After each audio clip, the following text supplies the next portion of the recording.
यह न केवल चिंताजनक है बल्कि निराशजनक भी कि रूस और यूक्रेन में बातचीत का सिलसिला कायम रहने एवं उनकी ओर से युद्ध विराम को लेकर सहमति जताने के बाद भी उस पर सही ढंग से अमल नहीं हो रहा है। इसके चलते लड़ाई वाले शहरों में न केवल यूक्रेन के लोग फंसे हुए हैं बल्कि भारतीयों समेत अन्य अनेक देशों के नागरिक भी। उनके सामने न केवल खाने पीने का संकट है बल्कि जान बचाने का भी। कभी रूस पर युद्ध विराम में सहयोग न करने का आरोप लगता है और कभी यूक्रेन पर। सच्चाई जो भी हो, इसमें संदेह नहीं कि वहाँ तमाम निर्दोष निहत्थे लोगों की जान खतरे में है। इससे भी इनकार नहीं किया जा सकता कि कहीं कहीं यूक्रेन के लड़ाके विदेशी नागरिकों को बाहर निकालने में अड़ंगे डाल रहे हैं। शायद इसी कारण भारतीय प्रधानमंत्री को पहले यूक्रेन और फिर रूस के राष्ट्रपति से बात करनी पड़ी। वास्तव में इसकी चिंता रूस और यूक्रेन के साथ साथ अमेरिका एवं उसके सहयोगी देशों को भी करनी चाहिए कि युद्ध क्षेत्र में फंसे लोग सुरक्षित बाहर निकले। यह देखना दयनीय है कि ये देश यूक्रेन में हो रही तबाही पर चिंता तो जता रहे हैं लेकिन इसके लिए कुछ नहीं कर रहे हैं कि यहाँ युद्ध विराम प्रभावी तरीके से लागू हो ताकि जान माल की क्षति को रोका जा सके।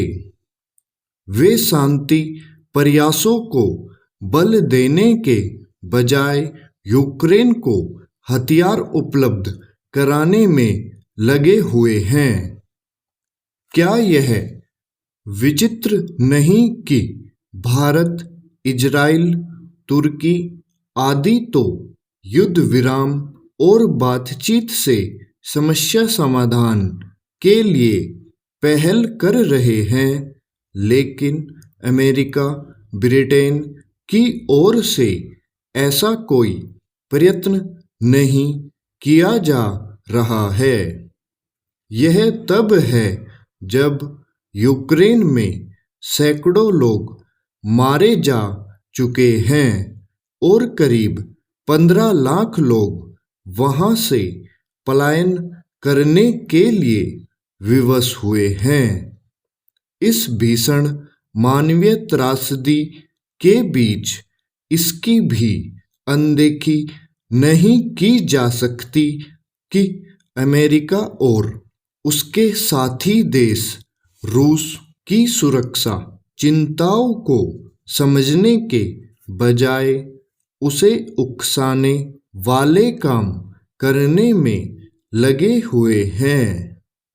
वे भले ही यूक्रेन की सीधी मदद करने से इनकार कर रहे हों, लेकिन उसे हथियार देकर संघर्ष को भड़काने का ही काम कर रहे हैं। इस पर भी गौर करें कि यूरोपीय देश रूस पर प्रतिबंध भी लगा रहे हैं और उससे तेल एवं गैस की खरीद भी कर रहे हैं। आखिर यह एक किस्म का पाखंड नहीं तो और क्या है। बेहतर हो कि यूक्रेन के राष्ट्रपति को यह समझ आए कि पश्चिमी देश उसे मोहरा बनाए हुए हैं। पश्चिमी देशों के ऐसे रवैये को देखते हुए भारत के लिए यह और आवश्यक हो गया है कि वह अपने कूटनीतिक प्रयासों पर और बल दे। स्टॉप।